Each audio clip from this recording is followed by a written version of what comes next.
No dobrý den, jak se vyjmenují, pane? Mám hlad. A jak se vyjmenují, pane? Já. Pardon.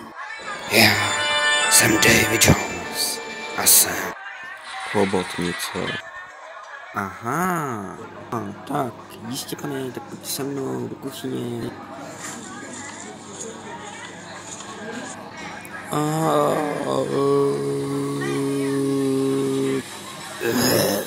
Co? To je ryba? Pane, kupte chobotnice čerstvá. Tak teď jsi mě nasel. Pane, počkejte. No. Pomoc. Nechce náhodou někdo smažená chobotnice?